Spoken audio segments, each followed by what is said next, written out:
এবার পশ্চিম বাংলায় আসবে কে? এবার পশ্চিম বাংলায় আসবে কে? ভোটের ফলাফল ঘোষণার আগেই গেরুয়া আবির খেলায় মাতলেন বিজেপি কর্মীরা। জয়ের ব্যাপারে প্রবল আত্মবিশ্বাসী হয়ে আগাম উল্লাসে মেতে উঠেছেন ডাবগ্রাম ফুলবাড়ির বিজেপি কর্মী সমর্থকদের একাংশ। বৃহস্পতিবার ব্যাটালিয়ন মোড় এলাকায় গেরুয়া আবির খেলায় মেতে ওঠেন তারা।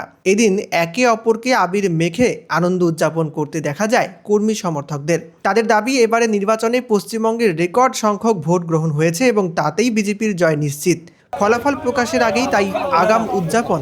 বিজেপি কর্মীদের মতে এবার বাংলায় একক সংখ্যাগরিষ্ঠতা পেতে চলেছে বিজেপি। বন্দে মাতরম, বন্দে মাতরম।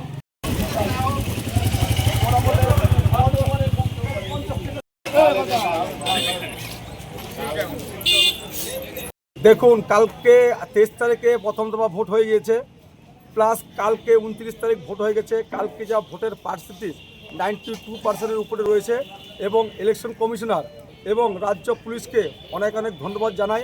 আজকে আপনারা 2011 থেকে দেখেছেন আজকে বিজেপির কর্মী আজকে কত লোক ইলেকশন করতে গিয়ে মারা গিয়েছে, কিন্তু এবার ইলেকশন কমিশনকে ধন্যবাদ দেবো, পুলিশকে ধন্যবাদ দেবো।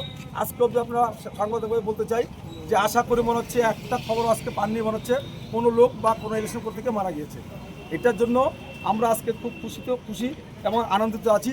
আগামী দিনে বিজেপির জয় নিশ্চিত, তার জন্য আমরা আজকে একটু হালকা করে একটু আবির দেওয়া হলো। 4 তারিখে গেরুয়া আবির দিয়ে ফুলবাড়ি পুরো অঞ্চল আমরা সাজিয়ে দেবো। আচ্ছা, আপনার নাম? আমার নাম উত্তম সরকার। ডাবগ্রাম ফুলবাড়িতে কি রকম রেজাল্ট আশা করছেন? একদম খুব ভালো রেজাল্ট। গেলবার যেটা মার্জিন ছিল তার থেকে আমরা আশা করছি আজ থেকে তার ডবল মার্জিনে আমরা ডাবগ্রাম ফুলবাড়িতে জিতে আসছি। গোটা রাজ্যে বিজেপি কতগুলো? একদম আপনাদের মাধ্যমে জানাতে চাই 150 থেকে 170 সিট আমরা বিজেপি পাচ্ছে, এটা আপনাদের মাধ্যমে জানাতে চাই। সংখ্যাগরিষ্ঠভাবে সরকার করবেন, তাই তো? হ্যাঁ, আমরা একদম সংখ্যাগরিষ্ঠভাবে সরকার হবে, বিজেপির জয় নিশ্চিত। জয় শ্রীরাম, ভারত মাতা কি জয়। জয় শ্রীরাম।